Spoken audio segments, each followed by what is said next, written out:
त्र्यंबके गौरी नारायणी नमोस्तुते। जय श्री राम। साथियों नमस्कार। साथियों, एस्ट्रोलॉजर जेके राय के यूट्यूब चैनल पर आपका स्वागत है। साथियों, आज मैं आपको एक पौराणिक और धार्मिक जानकारी देने जा रहा हूँ कि हनुमान जी की उत्पत्ति कैसे हुई। साथियों, हमने जो पुस्तकों में पढ़ा, सत्संग से जो प्राप्त हुआ, इनके निचोड़ रूप में आपके सामने अपनी बात रखने जा रहा हूँ। जो साधु संतों से हमारी मुलाकात हुई, उनसे जो हमारी जानकारी मिली और जो हमने पुस्तकों से अध्ययन किया, पढ़ा, उसी को आपके सामने प्रस्तुत करने जा रहा हूँ। तो कृपया आप हमारे चैनल पर प्रथम बार उपस्थित हुए हैं अथवा हमारी वीडियो पहली बार देख रहे हैं, कृपया हमारे चैनल को सब्सक्राइब कर लें और वीडियो देखने के बाद यदि आपको हमारी बातें अच्छी लगें तो हमारे अन्य वीडियो भी देखें। और पुनः आपसे ये निवेदन करना है कि आप वीडियो अगर देखते हैं तो कृपया उसे लाइक करना चाहें। लाइक करेंगे तो उसको मुझे वेटेज प्राप्त होगा और हमारे वीडियो कुछ और लोग भी देखेंगे कि इसको लोग पसंद कर रहे हैं। तो साथियों, जैसा मैंने चर्चा किया, हनुमान जी के जन्म की कथा सुनाने जा रहा हूँ। तो साथियों, कथा के प्रारंभ में मैं कुछ पीछे बैक में जा रहा हूँ। आपने सुना होगा कि यह आदमी भस्मासुर हो गया। मतलब क्या हुआ? यह आदमी जिसको छू लेगा वही मर जाए, भस्मासुर हुआ। तो साहब, ये कथा हुई कि एक बार भस्मासुर नामक दैत्य ने भगवान शिव की आराधना किया, घोर आराधना किया, विकट आराधना किया। भगवान प्रसन्न हुए। भगवान ने पूछा, बोले तो अवघड़दानी है, शाम सदा शिवाय हैं, जो मांगो दे देते हैं। अब भगवान से उसने मांगा। भगवान ने कहा कि तुम तपस्या किस लिए कर रहे हो, तुम्हें क्या चाहिए? तो उसने कहा कि प्रभु, मैं चाहता हूं कि मैं जिसके सर पर हाथ रख दूं वह भस्म हो जाए। भगवान ने कहा, दिया एवं वस्तु, ऐसा ही हो। अब साहब, उसने बगल में देखा पार्वती जी को। अब उसका मन हुआ गया कि मैं पार्वती को ही पत्नी के रूप में प्राप्त कर लूं, भगवान शिव को जला के मार डालूं। अब भगवान के सर पर हाथ रखने के लिए दौड़ा। भगवान भागे, भागते रहे, क्योंकि जो आशीर्वाद उन्होंने दे रखा है, जिस पर हाथ रखेंगे वो जल जाए। अब यह नज़ारा भगवान विष्णु ने, लक्ष्मी नारायण ने भी देखा कि भस्मासुर कैसे शिव जी को दौड़ा रहा, शिव जी भाग रहे। तो शिव जी जाके गुफा में छिप जाते हैं।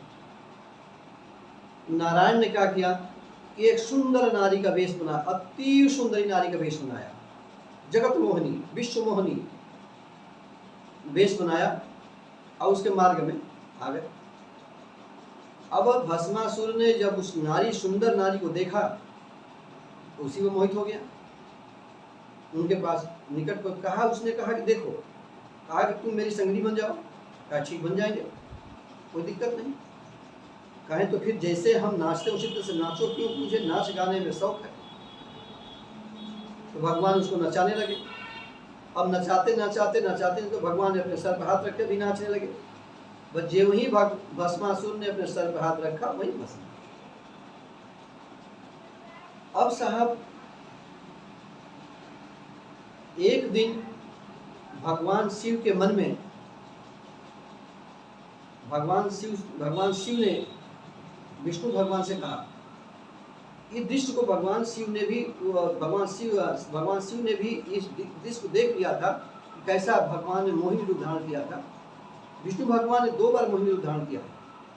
एक तो जब वो अमृत निकाला गया था क्षीर सागर से, जो मंदराचल पर्वत को मंत्री बना के जो निकला था, जिसमें 14 रत्न गए थे, उसमें आपने देखा होगा कि एक मोहिनी ने प्रकट होकर के सब लोगों को जो अमृत पिला रही हैं, वो भी भगवान विष्णु की ही माया थी। तो एक दिन भगवान भोलेनाथ ने विष्णु भगवान से कहा कि प्रभु, मुझे वही मोहिनी रूप आपको एक बार दर्शन करना है, मुझे वही रूप देखना चाहता हूँ। विष्णु ने कहा ठीक है। तो उन्होंने वह मोहिनी रूप बना करके और शिव जी को दिखाया। तो साथियों, अन्यथा न दीजिएगा, जो कि मैंने जो पढ़ा या सुना है वो बातें आप बता रहा हूँ। भगवान का रूप इतना लावण्य था, इतना खूबसूरत था भगवान विष्णु का रूप कि भगवान शिव का दिल प्रस्तुत हो गया। अब चट विष्णु भगवान ने उसको एक दोने में रख करके और नदी में डाल दिया। अब वह दोने में रखा हुआ इस वक्त पानी बहने लगा। तो आपने हनुमान जी की आराधना में कहा सुना है, कहते हैं आपकी शंकर सुवन मैंने पुत्र, शंकर जी के पुत्र, शंकर सुवन केसरी नंदन, केसरी के पुत्र हुए, वायु पुत्र भी कहे गए हैं। तो हनुमान जी को 3 पिताओं की संज्ञा प्राप्त है, शंकर सुवन, केसरी नंदन, वायु पुत्र।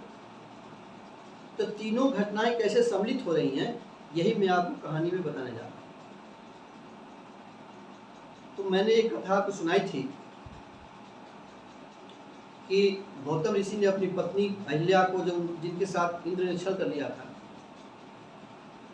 उन्होंने उसको श्राप देके पत्थर बना दिया था अहिल्या को। लेकिन अहिल्या ने पत्थर बनने से पहले,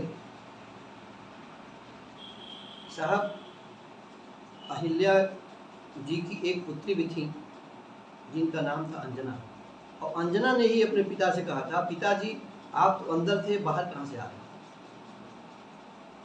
इसकी वजह से ये पुष्टि हो गई गौतम ऋषि को कि कोई व्यक्ति हमारे रूप में अंदर आया था।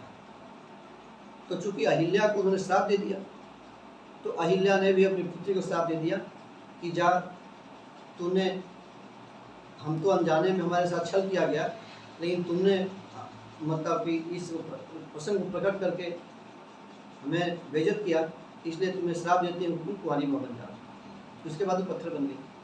साथियों, यह जो दैवी घटनाएं होती हैं, जैसे आपको सुना होगा कि बड़े बड़े ऋषि महात्मा किसी न किसी अन्य कारणों से उत्पन्न हुए, उनके जन्म की बड़ी विचित्र कथाएं हैं।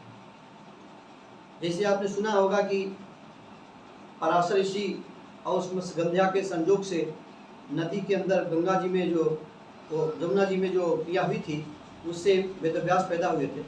तो इस तरह से जो महान जो संत महात्मा, बड़े बड़े विद्वान ऋषि उत्पन्न हुए, इनकी कुछ कथाएं अलग ही हैं। तो महान पुरुष, अब हनुमान जी तो अजर अमर गुण सिद्ध हो, करो बहुत रघुनायक शिव, तो अजर अमर है। तो साथियों, अब अंजनी माता ने सोचा कि माता ने श्राप दे दिया, तो उन्होंने अपने आंखों में पट्टी बांध लिया गंधारी की तरह से, और एक नदी किनारे जाकर के वो वहीं तपस्या करती थी, नदी के जल उठाकर कमजोरी पी लेती थी और उसी तपस्या में रहती थी। अब इधर तो भगवान को प्रपंच करना है, उनको तो अपनी सृष्टि में कुछ न कुछ नए कार्य करने हैं, एक महान कार्य की उत्पत्ति करनी है। तो साथियों, एक दिन जब आंखों पट्टी बंधी थी, अंजना जी ने वह उठाया, अपने आप पी लिया। अब उससे उनको गर्व ठहर गया। अब जब उनको महसूस हुआ कि मुझे तो गर्व ठहर गया, भारी पर लगा होगा, शरीर में कुछ परिवर्तन हुआ होगा, उनको महसूस हो गया कि माता के साथ तो फलीभूत हो गया। तो उन्होंने अपनी आंखों से पट्टी खोल दी, और आंखों से पट्टी खोलते ही जो प्रथम व्यक्ति दिखाई पड़ा पहाड़ी पर, वो अंजनी थे। मतलब अंजनी के जो केसरी नंदन केसरी थे, जो बानरा केसरी थे, वही पर्वत पर थे, और उन्होंने अंजनी माता ने सबसे पहले उन्हीं को देखा था। तो इसलिए इस शंकर सुवन हो गए और केसरी नंदन हुए, क्योंकि उनकी आकृति, क्योंकि हमारा धर्म कहता है, आपने देखा होगा अपने घरों में कि जब औरतें प्रेग्नेंट होती हैं, बच्चा होने को होता है, तो उनकी सास, उनकी माताएं उसके घरों में, उसके शयन कक्ष में, बेडरूम में बच्चों के सुंदर सुंदर फोटो लगाती हैं, भगवान की फोटो लगाती हैं, ताकि इसी फोटो को ये प्रेग्नेंट औरत बार बार देखे, हमारी बेटी, हमारी बहू देखते रहे, तो उसी तरह से उसी के रूप में संतान इस गर्भ में। एक हमारी प्राचीन मान्यताएं हैं। तो इसी मान्यता की पुष्टि यहाँ हो रही है साथियों, कि अंजनी माता ने जब आंखों से पट्टी खोली तो केसरी ही उनको प्रथम पर्वत दिखाई पड़े। तो इसीलिए हनुमान जी की जो उनके पेट में पल रहे थे, वह केसरी नंदन हो गए, और उनका रूप भी उसी तरह से।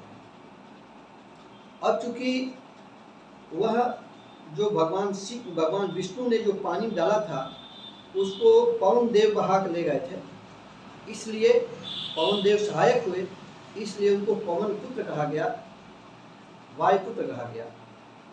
तो इस तरह से आपने देखा कि शंकर सुवन केसरी नंदन तेज प्रताप महाजगवंदन वायुपुत्र जो भी है, ये तीनों बातें यहाँ पर सटीक हो गई और इस तरह से भगवान हनुमान जी का जन्म हुआ।